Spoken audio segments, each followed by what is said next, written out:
Morning guys, how we doing? This is just a quick video review on my newly acquired purchase. Well, I say newly acquired, I've had it for about a month now. It's a 1999 TD5 on a T-plate. Yeah, I've had it for a short amount of time. Bought it completely standard from a guy pretty local to me, about 5 miles away. It came up on Facebook and I thought, you know what, I'm going to give it a stab. I've had Land Rovers before, but it was the actual the 300 TDI I had before, and it was an automatic, so it wasn't the best. Again, I modified that one, 2-inch lift. I actually used all second-hand parts on there, so it was a bit of a nightmare, you know, matching it all together and stuff, but I got there in the end. But I sold that because it wasn't very good off-road. It was very thirsty, as well as the autos are, and the 300s unfortunately suffer from a lot of you know, body rot, boot floors, arches, you know, so I just gave it up as a bad job in the end. I've always been into my quads, you know, off-roading and stuff. I've had a Jimny before as well. I've had a few pavement princesses in my time as well. I've just recently sold my 2-wheel drive Sierra Cosworth. The main reason really is because I was fed up with every little scratch, every little dent, you know, leaving it somewhere, and you just get paranoid about them. So I bought this, you know, winter's coming. Sound like Game of Thrones, Ned Stark. Winter is coming. Yeah, I know, I shut up now. So yeah, I ended up with this. It was, like I say, it was completely standard. Since then I've put a 2-inch Terra Firma HD, which stands for heavy duty. Obviously it's not HD telly or anything like that.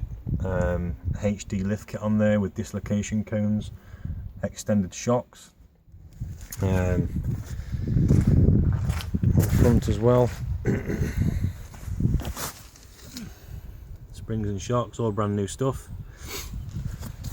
Got a nice winch bumper there from a local company, Shire Fabrications, a chap named Carl from Shirebrook. Top bloke. Did me a favour, because it was a weekend I picked him up. He actually let me go and pick him up from his house, so that was even better. Worked around me, so it was great. Got a set of 5 Isna turbos on there, okay, on steel modular wheels, rims, whatever you want to call them. We'll call them wheels for now, it's easier. 265 75 16s. I was going to go for 285s, but I didn't fancy the arches getting ripped to pieces. As you can see at the minute, I've had to trim back the standard skirts to obviously accommodate the the tyres, because, you know, when you're articulating and you're smashing down a country road or a green lane, the impact of the wheels actually take it out on the fenders and stuff, so, well, the wheel arches, and it doesn't sound very nice. So yeah, got a snorkel on there as well.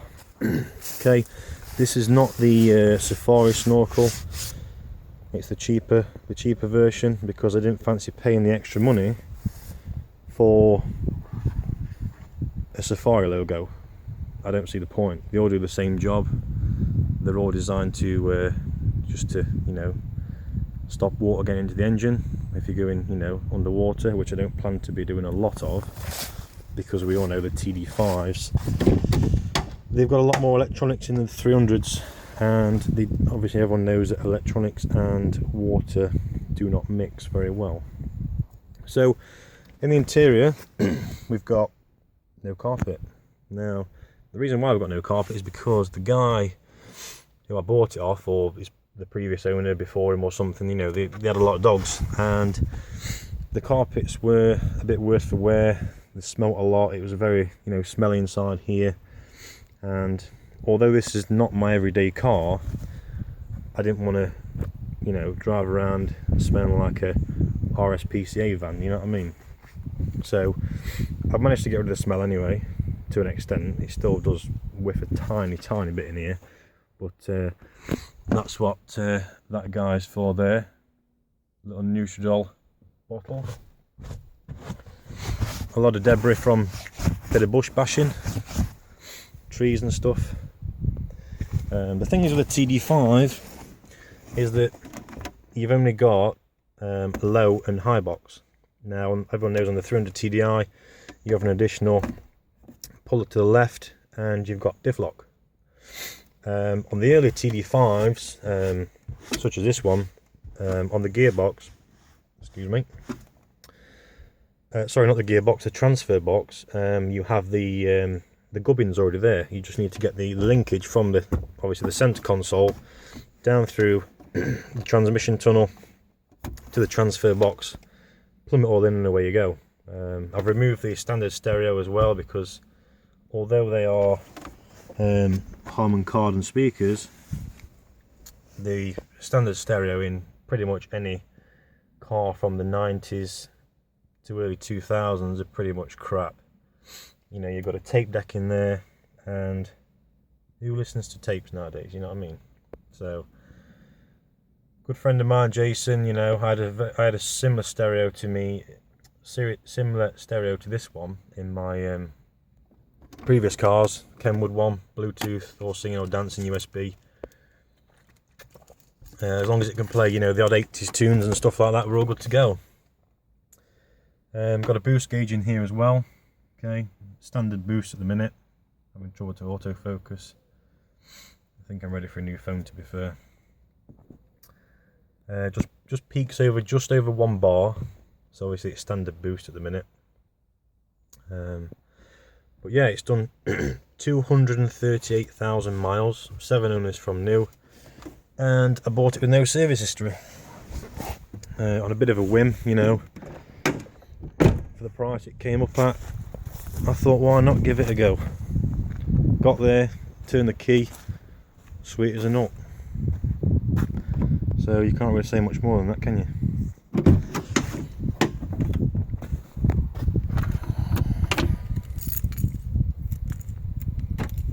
So I'll just give it a quick start up now.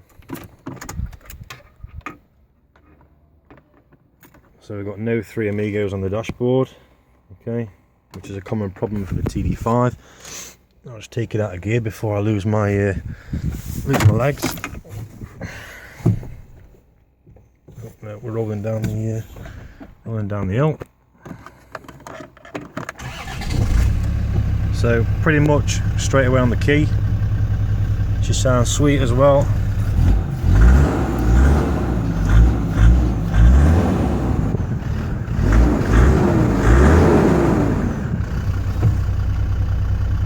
I think we've stopped rolling there anyway.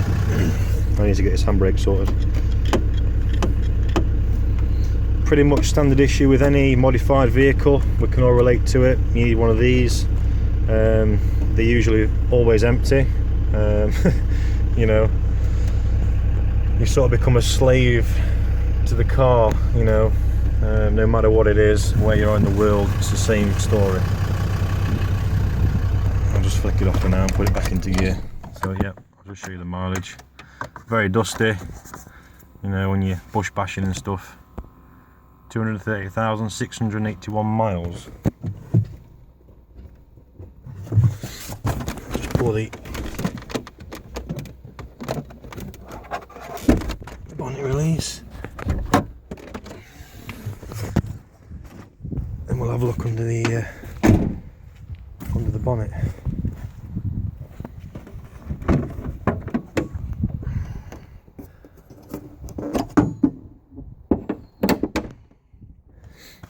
So yeah, Carl actually hooked me up with the extended, not extended, sorry, the uprated shock turrets. Okay, because the original ones, they were falling to pieces, they were degraded basically around the bases, and as we all know, when you're off-roading, you don't want them to, you know, to snapping off and you know your shot come through your bonnet or something daft like that. It probably won't do, but you never know. Stranger things have happened. ECU, I've got to get a cover for this.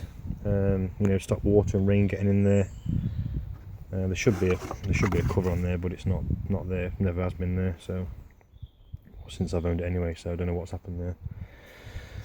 Standard common TD5 problem is obviously water and stuff getting in there, and also oil creeping down the loom from the block, getting into your ECU plug and causing you all sorts of weird stuff. So I need to sort that out at some point. It's not on the list to do as of yet. Well, as a matter of urgency, but hopefully at some point I will get that done. Yeah, I've got the extended brake lines to go on as well, good rich brake lines, and then hopefully I can bin the ACE system off, the anti-roll bar system, because it's all electronic on there. You can see the ram, the hydraulic ram there.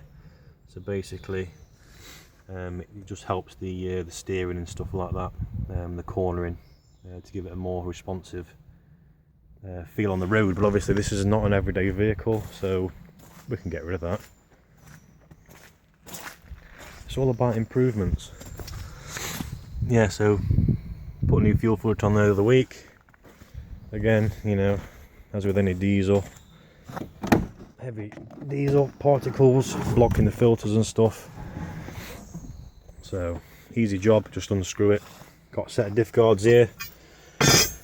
I bought these on the whim. Lollipop, what the hell's that? Yeah, I bought these on the whim, believing they would fit the TD5. They're actually listed for a 300 TDI, and they don't fit. So if you have a TD5, do not buy 300 TDI diff guards, because you'll get a bit in the ass. Washer bottle in the back, because I've took the front bumper off and I put a winch bumper on there. I've had to actually relocate the washer bottle, because it used to sit there where these wires are and these pipes. I need to cut this back and, you know, sort it out basically. So it used to sit there and it looked pretty much dreadful. So I've got to somehow make something to fit in this gap here, plumb it all in, and away we go. Turbo, there's a bit of play in the shaft side to side, not a lot front to back, so it's going to need a new turbo at some point. I've just got to decide if I want to go like a hybrid turbo or something like that, and probably blow the cylinder head off the block. You know, when I'm running a bit more boost, but I've got to get a remap to obviously accommodate that, and it's just basically chucking more money into the engine bay and stuff like that, which I don't want to do, because this is just a winter toy basically. But as you all know, with modifying vehicles, you get into that trap where you want this, it needs that, and then you see something else, somebody's selling something, and it goes from there, and before you know it, you've chucked 3-4 grand into it, and it's a slippery slope. Yeah, I need to get some diff guards fitted, probably a tank guard as well at some point. I removed the tow bar a couple of weeks ago, and for the simple fact of, because when you're off-roading, you're pitching out and stuff, this actually dug in to the ground and I got stuck, so I got rid of it.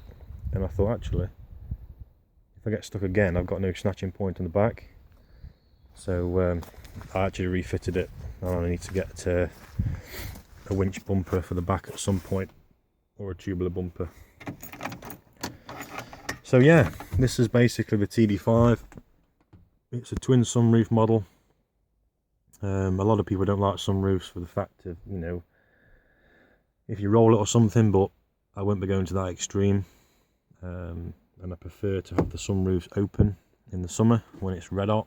You know, it gives it that more summer feel, and you can enjoy it more. So yeah, that's basically the TD5. Would I recommend it? Nearly went then. Would I recommend it? Yeah, definitely. You know, to say it's done such a high mileage, I'm yet to find any rot on it at all. I'm sure it won't be the case in a couple of months' time when the salt and stuff hits the road, and she's a lot more caked in mud. I've also done the EGR removal as well. You can see that. Basically, just got rid of the EGR valve, because everyone knows that pumping exhaust gases back into your intake is bad. It's good for emissions, but who cares about the emissions? Not me. You know, that's what I pay road tax for. So yeah, got rid of that, got a bit more power out of it, and some people say they did notice a response. Some people say they don't notice a response from doing it. From my personal experience and feedback, yes, I did get a positive response. You know, it wasn't major, but it does respond a lot better. The engine does sound a tiny bit quieter, for some weird reason. I don't know how exhaust gases, you know, can do that, but they did anyway. So yeah, a few modifications to go. You know, got to get a light bar on there and stuff at some point, and go from there.